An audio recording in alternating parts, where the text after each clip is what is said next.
So hello everybody, I'm Felix Wemheuer, Professor for Modern China Studies at the University of Cologne, and this is my YouTube channel, Studying Maoist China. And today we have a special guest, it's Karl Gerth. So hi Karl.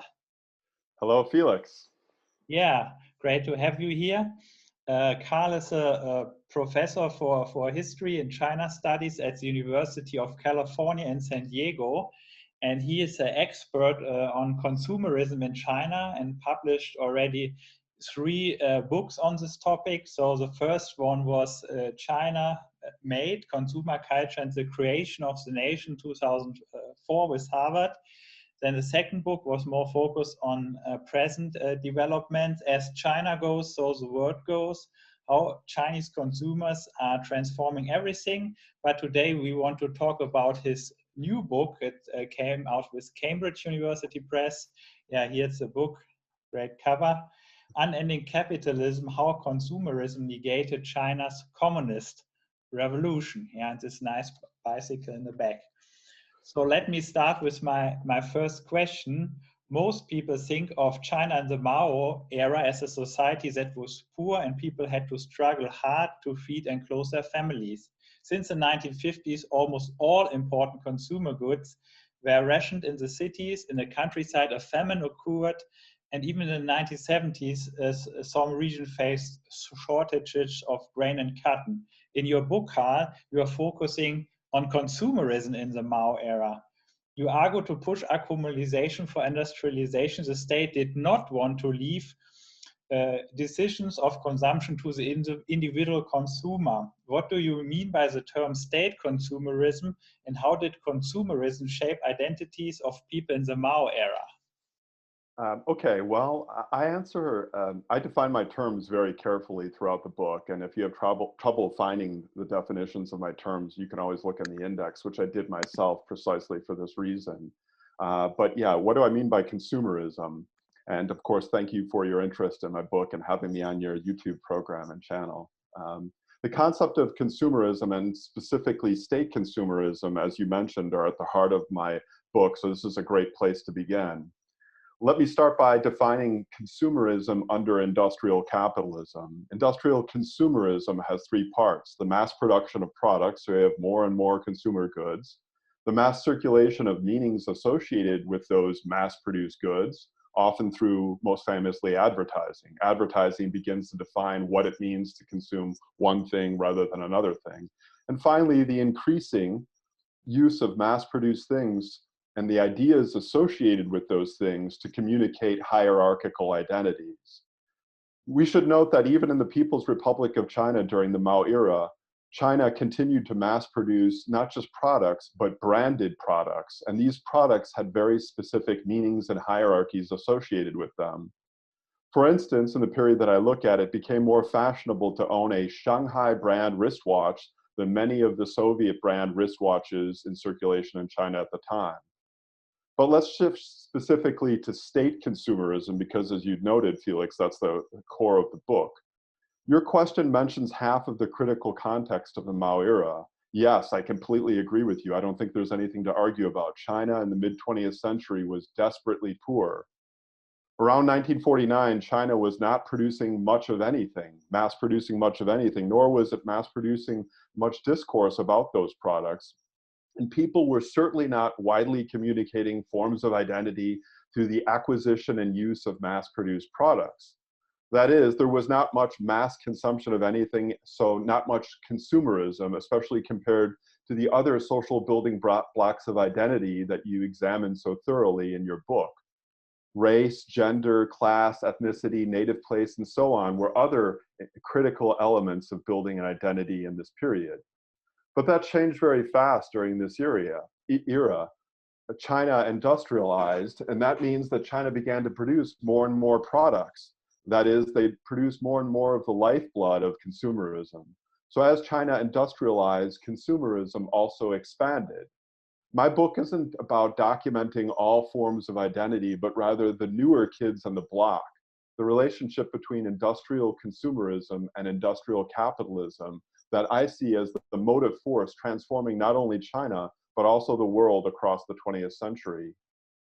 But in addition to being a very poor, that is, country, that is one that doesn't have much that it's producing, China was also under constant assault from foreign powers. As a latecomer to industrial capitalism, China needed to overcome its relative backwardness as fast as possible with state-led industrial capitalism or state capitalism. Chinese leaders felt they couldn't rely on markets and private capital to industrialize fast. They were the ones who felt they needed to set the priorities rather than have market allocate scarce resources. So state consumerism, in my term, I use this to describe the wide-ranging efforts within China, within China's form of state capitalism, to manage demand in every respect, and all those three respects of consumerism that I talk about. What got produced and who got it. So we see, for instance, the widespread use of rations, as you noted, how those products were promoted, that is, the ideas associated with what is being produced, and thirdly, how the possession of those things began to define people's identities. People began to want specific products to communicate who they were. Were they a rich farmer, a cadre, a manager? Were they educated? Were they urbane or from the countryside? Did they know how to work the system to get these scarce resources? Many of these things began to be communicated and associated with these products during this time. So state consumerism involved much more than rationing who got what. And in the early years of the PRC, the state was more desperate to limit demand. That is, they wanted to eliminate, discredit, or at the very least marginalize private preferences for what sort of resources the country would produce. Think of this example, for instance, Felix. If there was democratic control over the surplus, would people choose to build an atomic bomb, as China was choosing to do, or would they choose to have enough to eat? The state, of course, doesn't wait to find out. One way that I talk about this in the book is that the party attempted to associate or equate socialism with the expression 艰苦朴素, work hard and live frugally. That is, produce as much as possible for the state and ask very little in return. I see this 艰苦朴素 as the ethos of the early Mao era and the CCP's state consumerist or state capitalist capitalism of that era. Maybe let's talk about some examples, yeah?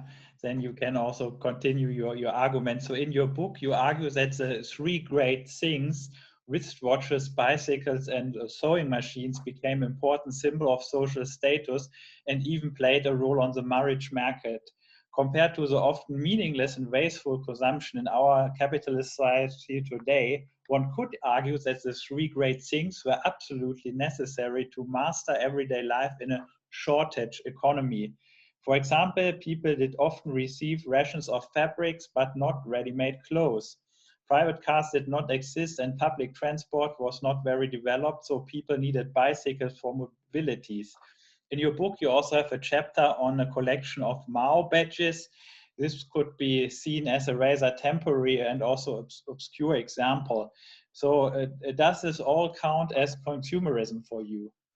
Well, I would argue the opposite of what you've just suggested. I think it's precisely that the Mao badge was a consumer fad that makes it evidence of the expansion of consumerism.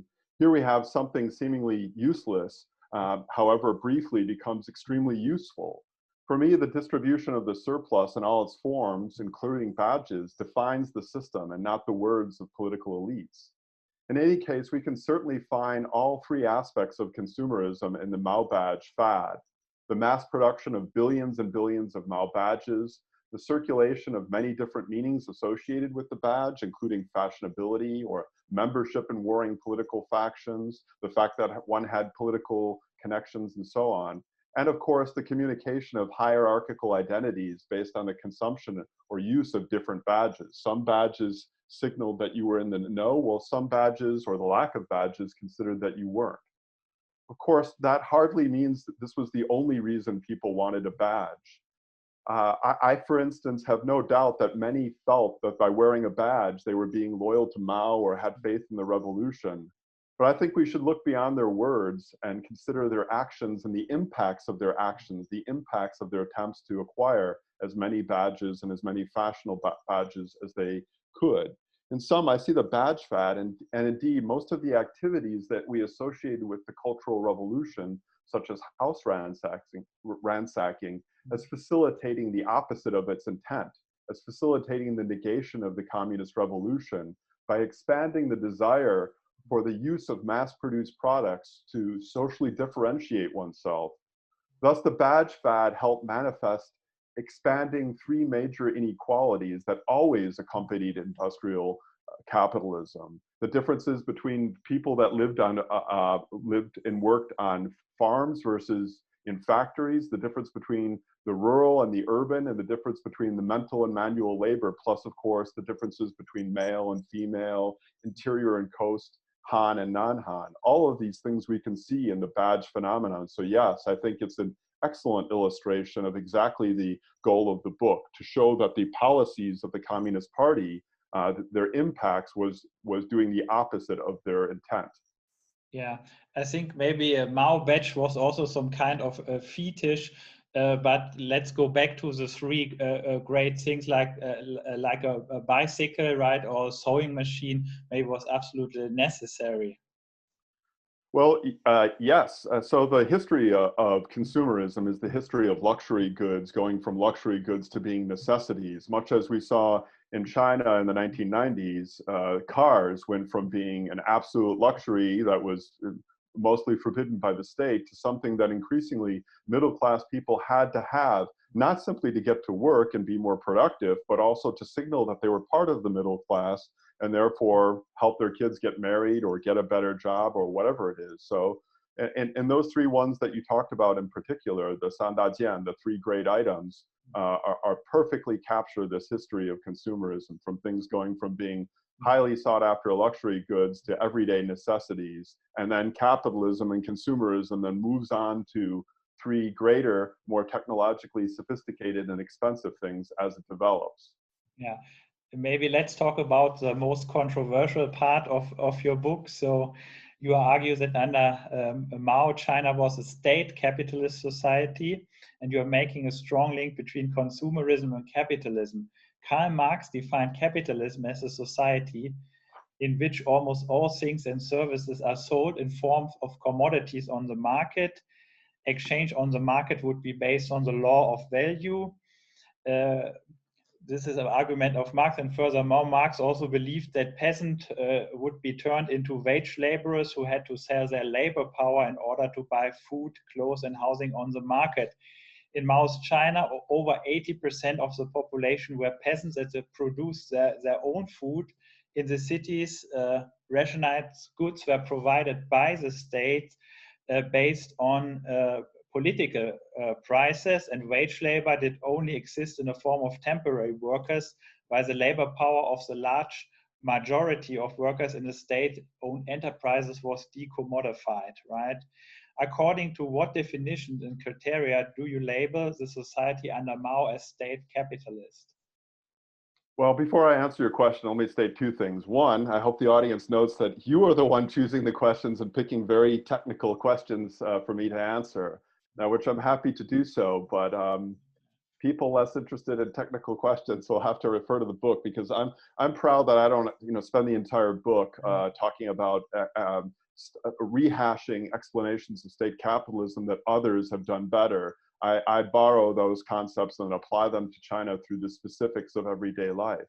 But let me start with a small but important correction. I don't see China as state capitalist. Rather, I place China, as I would every industrializing country in the 20th century, on a spectrum of state to private control over industrial capitalism. Somewhere between absolute state control and maybe Milton Friedman's dream world of complete private control over capital. All forms of industrial capitalism prioritize accumulating more and more capital over social needs, fulfilling social needs, and over the democratic control over what labor produces. That's how I differentiate those two, socialism and capitalism. To elaborate, state capitalism is a variety of industrial capitalism then, in which state power dominates the accumulation of capital, usually through institutions of central planning and state ownership, rather than, say, as we associate with market capitalism, markets and private ownership in private and market capitalism. So please note this bit. In my view and in my interpretation, private or state control over capital doesn't define a country as capitalist or socialist. It's an institutional arrangement used to facilitate the accumulation of capital in both. So rather than end or negate capitalism, I see the Chinese Communist Party as simply moving China back and forth on this spectrum with fits and starts towards the state side of a state to private spectrum of industrial capitalism. And then, of course, in the early 1960s and again in the 1970s, dramatically towards the private capitalism end of this. You asked, though, where this understanding comes from. First, I should say that this isn't derived from one specific reading of a 19th century text, in the case of Karl Marx, but rather a 100-plus-year history of looking at such states as state capitalists from Bakunin onward. Sure, you have to adjust your conventional definitions of capitalism away from ownership of capital, private versus state, or how capital is allocated, planning versus markets. But there is a long history of this sort of interpretation that I think your viewers should be aware of. Second, the recent history of capitalism is all about expanding our understanding of it to include the non-capitalist side of capitalism. Capitalism always has relied on free inputs from outside its system. Free work of people, almost always women, for instance, at home doing care work, free externalities from nature, and of course, the subjugation of people in colonies via imperialism. The home, the forest, and the capitalist peripheries won't look like traditional capitalism, but if we view them, as I think we should, as part of a global system, we can see all of this as part of industrial capitalism. That's my roundabout way of saying, of course, we're going to see lots of exceptions across China, whether it's rations, whether it's something that looks like feudalism in the countryside, but altogether, what is driving this system? And I see it as global capitalism. Yeah. Thirdly, though, one other important thing is that this isn't just a definition of capitalism or socialism that I have, and that's unique to me. These were also definitions that people were using at the time. So I would go beyond esoteric debates over what do we mean by capitalism and socialism to look at, as I do throughout the book, the doubts that people had from on high, in the case of Mao Zedong, all the way down to ordinary people about what, in fact, the Chinese Communist Party was building. I emphasize these doubts rather than assuming that people thought that the messy reality that they were experiencing was something we called socialism. And lastly, just as a bonus, Felix, I would suggest to you and to others that to come up with a better alternative if they don't like state capitalism. I prefer not to use the term socialist China because I think it's aspirational, and it is, in fact, how the state defines things. Describing China as building socialism, as the Chinese Communist Party did and does, in fact, down to the present, implicitly endorses state claims when the outcomes of the policies on the ground suggest otherwise. So I prefer to use concepts then not endorsed by the state and political elites. Yeah, I think I call the countryside half socialist, right? Because there are still plots for private use, but this is an important and complicated debate that had to be continued. So now I come to the last question in this short interview. So could I ask a follow-up question of the half socialist debate? Yeah. And just say to you, which side is the one that's emergent? What is the motive force that you see? Is it moving more and more towards socialism or more and more towards what you think of and what they thought of as capitalism? Yeah, I think the original attempt to create kind of socialism in the countryside by the Great Leap Forward failed, and then they had to make a compromise with the peasantry, and the system they had was a kind of hybrid system, a result of this compromise with the peasantry. So according to my view, they mainly failed to organize the countryside along state socialist lines, where in the cities they had set up state socialist system already by the mid-1950s. Yeah. Well, I have a counter argument to that, but I think I'll save my interview of you for the next episode. Or maybe we can do it. But I would briefly say that as you know, again, better than I do, that the luxuries associated with socialism in the city were completely dependent on the exploitation of the countryside. So I'm not sure that I would call that entire system then socialism. Yeah, but similar to what we also said. true for all industrializations, right? And exactly, that's why I see it all as forms of industrial capitalism, alas. Yeah. Maybe we'll do another session on this. I will ask you one last question about your book. In Western China studies, the narrative of sameness was popular for a long time, meaning that China just would become like us sooner or later. In your book, you're showing Chinese, even red guards, that were crazy for watches, consumer goods, and brands to show their social status and identity. So where the Chinese in the Mao era, instead of being radical communist revolutionary, just like post-urban Americans, just like us? Well, as I've suggested already, I see capitalism as a global system that will, of course, share some attributes, namely the compulsion to continually expand capital and to keep industrializing, for instance, during its industrial phase. But that certainly doesn't mean that it operates the same way across time, societies, classes, and individuals. Indeed, as I have said, it requires that some places be less capitalist so that others could be more capitalist.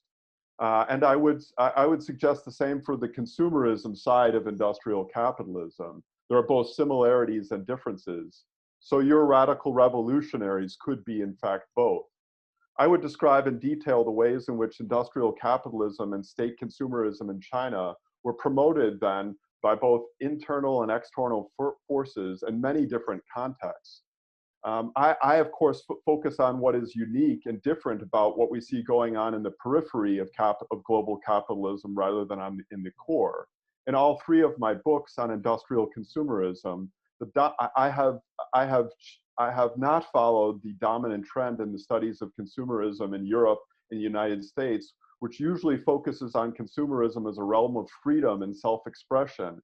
But instead, I've emphasized the impact of imperialism and the impact of rapid state-led industrialization, and particularly on the state's accrual of coercive powers to shape consumption.